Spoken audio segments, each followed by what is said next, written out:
Hello everyone, कैसे हैं आप लोग। देखिए, आज के इस वीडियो में हम लोग डिस्कस करेंगे जीआईसी जो general insurance corporation of India है, उसके एग्जाम में पूछे गए जनरल अवेयरनेस से रिलेटेड क्वेश्चंस। तो वीडियो को शुरू करने से पहले आपके लिए एक दिलचस्प शायरी। शायर कहता है, वो खुद ही तय करते हैं मंजिल आसमानों की, वो खुद ही तय करते हैं मंजिल आसमानों की, परिंदों को नहीं दी जाती तालीम उड़ानों की, जो रखते हैं चाहत आसमां को छूने की। गौर से सुनिएगा, जो रखते हैं चाहत आसमां को छूने की, उन्हें परवाह नहीं होती गिर जाने की। तो इसी मोटिवेशन के साथ हम शुरू करते हैं आज का ये वीडियो। नुआखाई जोहर फेस्टिवल। देखिए, ये सभी क्वेश्चन 2021 के एग्जाम से लिए गए हैं और इन क्वेश्चन से आपको एक आइडिया लग जाएगा कि जीआईसी के एग्जाम में किस तरह के सवाल पूछे जाते हैं। कई बार क्या होता है कि प्रीवियस ईयर के क्वेश्चन से सवाल रिपीट भी हो जाते हैं, तो इसलिए भी हमें ये करना ज़रूरी है। नुआखाई जोहर फेस्टिवल पूछा गया, ये किसानों के द्वारा मनाया जाता है, तो ये किस स्टेट में मनाते हैं। देखिए, जो वेस्टर्न उड़ीसा है, वेस्टर्न पार्ट ऑफ उड़ीसा में आपको नुआखाई जोहर फेस्टिवल मिलेगा। हालांकि वैसे पूरे उड़ीसा में मनाया जाता है, तो उड़ीसा हमारा करेक्ट आंसर हो गया। नेक्स्ट क्वेश्चन पे चलते हैं। इंटरपोल का हेडक्वार्टर पूछा जा रहा है, कहाँ पर है। वैसे इन्होंने एक साथ में इन्फॉर्मेशन भी दे दी कि जो नीरव मोदी हैं, उनका भाई नेहल, वो भी multi billion Punjab national bank का जो स्कैम था उसमें शामिल पाया गया। तो इंटरपोल का हेडक्वार्टर पूछा गया है कि कहाँ पर है। ये है लियोन, फ्रांस में। फ्रांस जो कि आज के समय भारत का एक मित्र मुल्क है। क्वेश्चन नंबर 63 में पूछा गया कि विनेश फोगाट जी को जो ब्रॉन्ज मेडल मिला था रेसलिंग में, वो रेसलिंग चैंपियनशिप कहाँ हुई थी। देखिए, ये 2021 का पेपर है, उसके पहले रेसलिंग चैंपियनशिप का सवाल है। आज के समय में हमारे लिए इम्पोर्टेंट नहीं है, लेकिन इस समय जो चैंपियनशिप हैं उनमें किसने अवार्ड जीता और वो कहाँ पर वो चैंपियनशिप हुई, ये पढ़ना जरूरी है। तो इसको आप लोग तैयार करके जरूर जाना। नेक्स्ट क्वेश्चन में पूछा गया है कि इंटरनेशनल पीस डे कब मनाया जाता है। देखिए, पूरी दुनिया में किस तरह से शांति है आप जानते हैं, लेकिन हम फिर भी पीस डे को तो सेलिब्रेट करते ही हैं 21 सितंबर को। अगर दुनिया के मोस्ट पीसफुल कंट्री की बात की जाए तो ये है आइसलैंड। आपको कमेंट करके ये बताना है कि जो ग्लोबल पीस इंडेक्स है 2023 की, उसमें आइसलैंड को फर्स्ट पोजीशन दी गई है, उसमें इंडिया का कौन सा स्थान है। नेक्स्ट क्वेश्चन है, reserve Bank of India had constituted Harshvardhan committee which has submitted its report on September 2019। The committee is related with. Harshvardhan committee है, वो किस चीज़ से रिलेटेड है, सवाल ये है। आरबीआई ने इस कमेटी को बनाया था और एक कमेटी बनाई गई थी for the housing finance securitization market. ये आप लोग याद रखें, अगर कोई यूपीएससी का तैयारी कर रहा है तो हर्षवर्धन कमेटी यूपीएससी के लिए भी इम्पोर्टेंट है। नेक्स्ट क्वेश्चन में पूछा कि वो कौन सी स्टेट गवर्नमेंट है जिसने ये डिसाइड किया to set up Swachh Bharat world university to mark the 150th birth anniversary of Mahatma Gandhi. देखिए, महात्मा गांधी का हमने 150वां जन्मदिन मनाया, तो भारत के किस राज्य ने ये तय किया था कि वो स्वच्छ भारत वर्ल्ड यूनिवर्सिटी को बनाएंगे। तो ये डिसाइड किया गया था महाराष्ट्र सरकार के द्वारा और ये यूनिवर्सिटी वर्धा में बनाई जाएगी।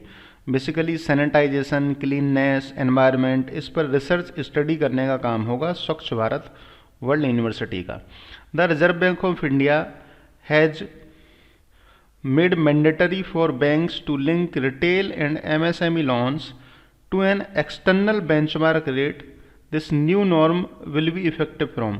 देखिए, कोई भी अगर नया नॉर्म आता है या कोई भी नोटिफिकेशन आता है आरबीआई का जो इम्पोर्टेंट है, जैसे आज मैं 3 फरवरी 2024 को ये वीडियो बना रहा हूँ और आज के समय पेटीएम को बैन किया गया है। पेटीएम पेमेंट बैंक ने कुछ गड़बड़ियाँ की हैं, तो वो क्या गड़बड़ी है, आरबीआई का नोटिफिकेशन क्या कहता है, आपको डिटेल में पढ़ना चाहिए।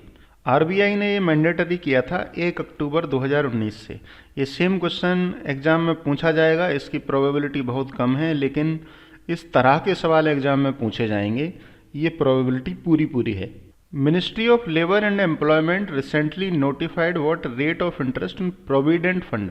देखिए, अगर आप काम करते हैं तो आपका प्रोविडेंट फंड काटा जाता है, वो अकाउंट में इकट्ठा होता जाता है और आप अपने रिटायरमेंट पे एम्प्लॉय प्रोविडेंट फंड को ले लेते हैं। तो पहले इस पर लगभग 12% की इंटरेस्ट रेट मिलती थी, धीरे धीरे कम होती गई, लेकिन रिसेंटली इसको इंक्रीज किया गया है।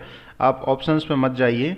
करेंटली अगर हम 2023-24 के फाइनेंशियल ईयर में बात करें तो ये है 8.15%। और आपसे पुरानी रेट नहीं पूछी जाएगी जो कि ऑप्शंस में दी हुई है। 2023-24 में इंटरेस्ट रेट कितनी है, तो वो है 8.15%, जो कि आपको याद रखनी है।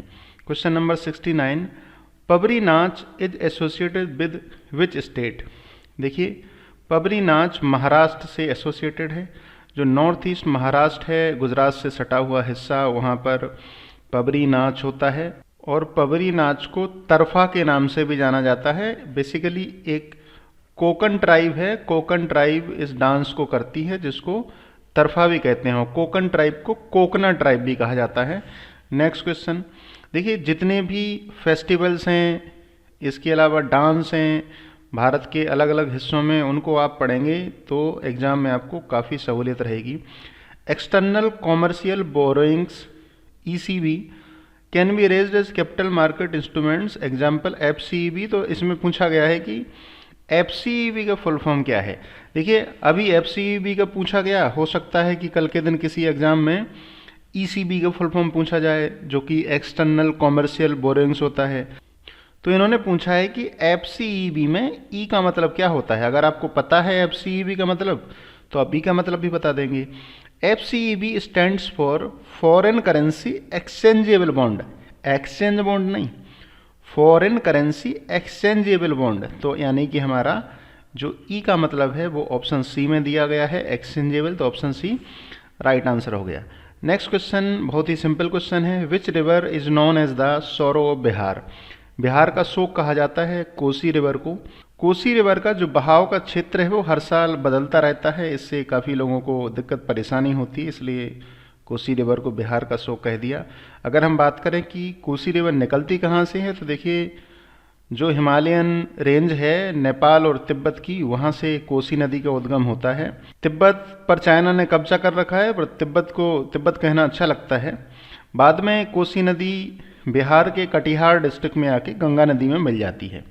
ये एक्स्ट्रा इन्फॉर्मेशन है और ये ज़रूरी है, क्योंकि कल के दिन अगर आपसे एग्जाम में ये पूछ लिया कि कोसी नदी बिहार स्टेट में आके गंगा नदी से कहाँ मिलती है, तो आपको पता होना चाहिए कि कटिहार में मिलती है। नेक्स्ट क्वेश्चन देखते हैं हम, which bank has linked a bank insurance agreement with Max Bupa health insurance to offer health insurance. देखिए, ये एग्रीमेंट पुराना है, अब आपसे एग्जाम में ये नहीं पूछा जाएगा कि किस बैंक के साथ एग्रीमेंट हुआ था। ये हेल्थ इंश्योरेंस कंपनी काफ़ी बैंक्स के साथ एग्रीमेंट कर चुकी है। नेक्स्ट क्वेश्चन में पूछा गया, who among the following has won the men's single title in the China. देखिए, पुरानी बात है, आज के समय कोई अगर कहीं इंपॉर्टेंट गेम हुआ है, उसमें किसी ने टाइटल जीता है, तो वो आपको निश्चित रूप से याद रखना है, जो कि एग्जाम में पूछा जाएगा। चैंपियनशिप कैंपेन को लॉन्च किया था अरविंद केजरीवाल ने, और ये डेंगू के अगेंस्ट लॉन्च किया गया था। आप जानते हैं कि डेंगू का अब तक कोई प्रॉपर ट्रीटमेंट नहीं है, मलेरिया की दवाई से ही डेंगू का ट्रीटमेंट किया जाता है। और जब डेंगू होता है किसी व्यक्ति को, तो उसकी प्लेटलेट्स गिर जाती हैं। Indian army and royal Thailand army conducted their joint military exercise Maitri 2019। तो ये हुई कहाँ पर थी। देखिए, अब यहाँ से हमें एक बात समझ में आती है कि दो तरह के सवाल एग्जामिनर पूछ सकता है। पहला तो कल के दिन आपसे ये पूछ लिया जाए कि इंडियन आर्मी और थाईलैंड की आर्मी जो एक्सरसाइज करती है उसका नाम क्या है, तो आपको पता होना चाहिए कि उसका नाम है मैत्री। दूसरा, रिसेंटली जहाँ भी एक्सरसाइज कंडक्ट की जाए तो उसकी लोकेशन पूछ ली जाती है। लेकिन अगर रिसेंटली कोई मिलिट्री एक्सरसाइज कंडक्ट हुई है तो आप उसको पढ़ के जरूर जाना। IDFC फर्स्ट बैंक का हेडक्वार्टर पूछा गया, वेरी सिंपल क्वेश्चन, ये मुंबई में है और मैं ये उम्मीद करता हूँ कि आप सब लोगों को ये पता होगा। Which states disaster management authority. देखिए, एक तो सेंट्रल लेवल पर नेशनल डिजास्टर मैनेजमेंट अथॉरिटी होती है, स्टेट लेवल पर स्टेट की भी DMAs होती हैं। तो इसने IT एक्सीलेंस अवार्ड जीता था 2019 का, और ये जीता था उड़ीसा ने, जो आप अब भी याद रख सकते हैं। नेक्स्ट क्वेश्चन, प्रधानमंत्री मोदी से रिलेटेड पूछा गया कि जो ग्लोबल गोलकीपर अवार्ड है उनको दिया गया था, तो ये अवार्ड कौन सी एजेंसी देती है। देखिए, bill and Melinda Gates foundation के द्वारा ग्लोबल गोलकीपर अवार्ड दिया जाता है। अगर हम 2023 की बात करें तो 2023 का ग्लोबल गोलकीपर अवार्ड मिला था फूमियो किशिदा जी को, जो कि जापान के प्राइम मिनिस्टर हैं। तो bill and Melinda Gates foundation हमारा राइट आंसर हो जाएगा। गोरुमारा नेशनल पार्क कहाँ पर लोकेटेड है? तो ये वेस्ट बंगाल में लोकेटेड है और ये जो इंडियन राइनोसोरस हैं उसके लिए फेमस है। बहुत बड़ा नेशनल पार्क नहीं है, लेकिन एग्जाम में पूछा गया है तो दोबारा भी पूछ सकते हैं। इसके साथ साथ जितने भी भारत के इंपॉर्टेंट नेशनल पार्क्स हैं आपको वो याद होना चाहिए। नेक्स्ट क्वेश्चन में पूछा गया, जो कि हमारे इस वीडियो का लास्ट क्वेश्चन भी रहने वाला है। तो लास्ट क्वेश्चन को डिस्कस करने से पहले आप सबसे मेरी एक रिक्वेस्ट है, आपका मेरे चैनल को सब्सक्राइब करने में कुछ नहीं जाने वाला। मैं जो भी वीडियोज़ अपलोड करूंगा, अगर आपको लगेगा कि आपके काम का है, रिलेवेंट है, तो आप उसको देख सकते हैं। अदरवाइज आप सब्सक्राइब करके चैनल को ग्रो करने में मेरी हेल्प ज़रूर कर सकते हैं। हमें दूसरों की हेल्प हमेशा करते रहना चाहिए। तो मैं उम्मीद करता हूं कि आप चैनल को सब्सक्राइब ज़रूर कर लेंगे। लास्ट क्वेश्चन देखते हैं, कुडनकुलम न्यूक्लियर पावर प्लांट ये कहाँ पर है? देखिए, भारत में जितने भी न्यूक्लियर पावर प्लांट हैं ये वेरी वेरी इंपॉर्टेंट है। आप ये मान के चलिए कि आए दिन किसी ना किसी एग्जाम में इसको पूछा जाता रहता है। कुडनकुलम, वैसे तो आपको नाम से पता चल जाएगा कि ये किस स्टेट की बात की जा रही है। ये है तमिलनाडु में। अब कभी एग्जामिनर इतना डीपली आपसे नहीं पूछेगा कि ये तमिलनाडु के किस डिस्ट्रिक्ट में है, फिर भी जनरल नॉलेज हमें होना चाहिए, हम जिस देश में रह रहे हैं उसके बारे में पता होना चाहिए। तो तमिलनाडु के राधापुरम डिस्ट्रिक्ट में आपको देखने को मिलेगा कुडनकुलम न्यूक्लियर पावर प्लांट। तो ये थे हमारे 2021 के general insurance corporation of India के जनरल अवेयरनेस के क्वेश्चंस। अगर वीडियो को अच्छा लगा है तो फिर से रिपीट कर दे रहा हूँ, please like, subscribe and share. जय हिंद, जय भारत।